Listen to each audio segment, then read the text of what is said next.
ऐसा है, ओवैसी साहब मेरे मित्र हैं, लेकिन मेरा उनको सुझाव है बिना मांगा हुआ कि आप हैदराबाद संभालिए, हैदराबाद अपना किला बचाइए, बेकार सीमांचल में आकर और कंफ्यूजन पैदा मत कीजिए।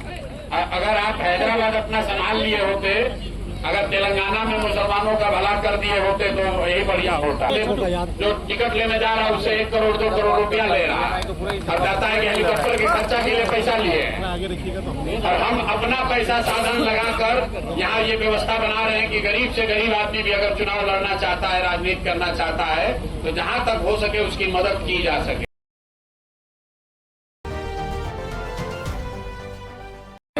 यहाँ के जनसभा के छोड़े हुए नेता है आपके, वो छोड़े हुए जो जनसभा छोड़ के गए वो ये आरोप लगा रहे हैं कि 90% लोगों को आप बाहरी लोगों को टिकट दिए, जबकि आपका ऐसा दावा नहीं था। मेरे भाई, जनसुराज में जो लोग चुनाव लड़ रहे हैं वो देख लीजिए कि अबू अफान फारूकी बाहरी हैं कि बहुत बड़े कैपिटलिस्ट हैं कि पैसे वाले हैं, क्या है। अबू अफान फारूकी का परिचय ये है कि ये बहुत सलाहियत रखने वाले एक मुस्लिम युवक हैं जो अलीगढ़ यूनिवर्सिटी में स्टूडेंट का वहां पर लीडर थे और हमारे साथ पिछले 7-8 वर्षों से साथ में लगे हुए हैं। इनको अवसर इसीलिए दिया गया है, बाहरी तो इसमें है नहीं, बाहर के हो भैया बताइए, तो यहाँ पर कोई बाहर का है? दूसरे दल से आए हैं जो, कौन दूसरे दल से आए? बाकी मतलब पूरे बिहार में कोई दूसरे दल। ऐसा है कि जब मैं पदयात्रा कर रहा था तो मैंने कहा था कि जनसुराज से उसी को टिकट मिलेगा जो जनसुराज में शुरू से लगा हुआ है, और लेकिन अपवाद के तौर पर कुछ लोगों को 5-10 लोगों को ऐसा हो सकता है कि वो लास्ट में आए उनको टिकट मिल जाए।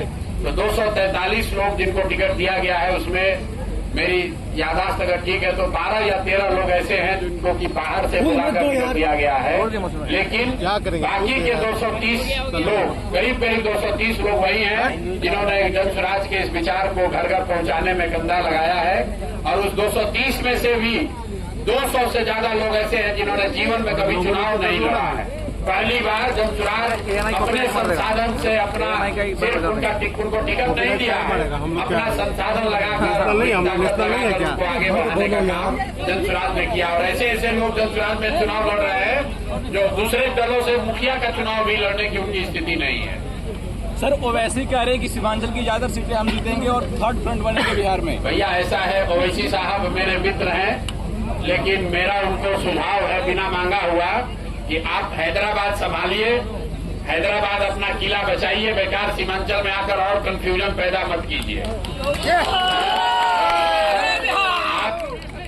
अगर आप हैदराबाद अपना संभाल लिए होते, अगर तेलंगाना में मुसलमानों का भला कर दिए होते तो यही बढ़िया होता।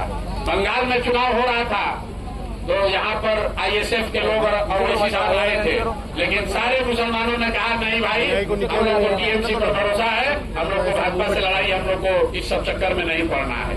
ISF और ओवैसी साहब कुछ वहाँ नहीं कर सके। इस बार सीमांचल के मुसलमान वो गलती नहीं करेंगे जो 2020 में हुआ है। ओवैसी साहब का सम्मान है, बहुत बढ़िया तकरीर करते हैं, पढ़े लिखे व्यक्ति हैं, लेकिन उनको हैदराबाद में रहने दीजिए।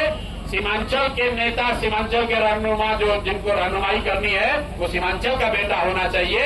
हैदराबाद से आकर सीमांचल में नया नेतृत्व खड़ा करने की जरूरत नहीं है। NDA और महागठबंधन में मुस्लिमों को भागीदारी नहीं दी गई आपके अंदर, और आप मंच में आकर डायरेक्ट भाषण देते हैं, यहाँ के लोकल नेता से नहीं मिलते हैं, ये आपके ऊपर आरोप लगाते हैं। मेरे भाई, हमसे ज्यादा कोई अगर लोकल नेता से मिला हो तो बिहार में आप पूरा खोज के बताइए।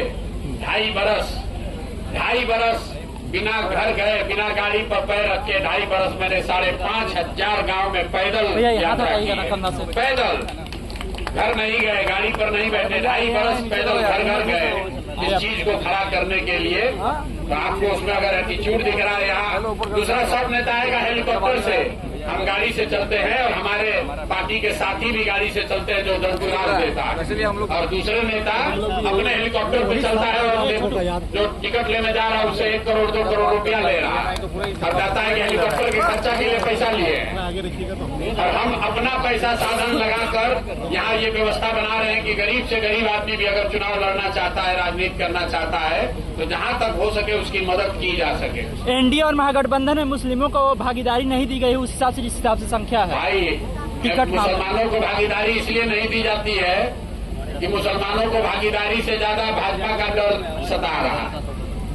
मतलब आजाद भारत के इतिहास में पहली बार बिहार में किसी एक दल जन सुराज ने, याद रख लीजिए भैया, 34 मुसलमानों को टिकट दिया है।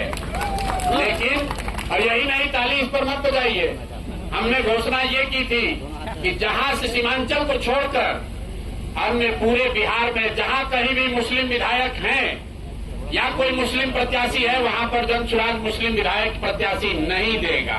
तो हम लोगों ने वहां पर मुसलमानों को लड़ाया है जहां आपकी संख्या है, लेकिन कोई मुस्लिम विधायक पहले से नहीं है, कोई दूसरे दल का मुस्लिम प्रत्याशी नहीं है, ताकि कल होकर कोई इल्जाम न लगाए कि भैया ये मुस्लिम प्रत्याशी खड़ा करके इन्होंने वोट बांटा है।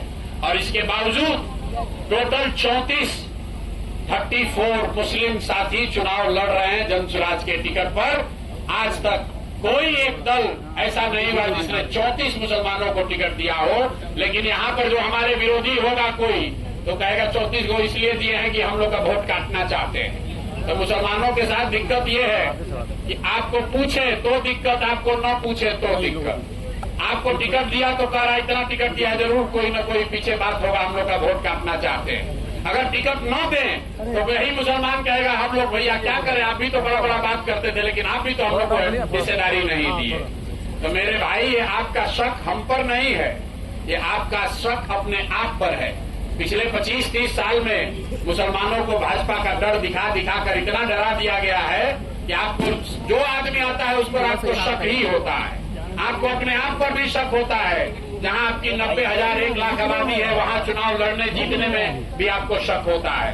इसीलिए मैंने एक यही बात कही, जिस दिन आप भाजपा का डर अपने मन से हटा देंगे, अपने आप आपकी आधी समस्या खत्म हो जाएगी। और उसी प्रयास में जन सुराज लगा हुआ है। आप आज मानिए या कल मानिए, प्रधान जी कितने चलना आपको है जन सुराज में ही। आपको लिख के दे देते हैं, आप 1-2 साल समय ले सकते हैं, लेकिन चलना आपको जन सुराज में ही है, क्योंकि जीतेगा जन सुराज ही, जीतेगा जन सुराज ही। अब आपको तय करना है भाई, और मेरा कोई अहंकार नहीं है।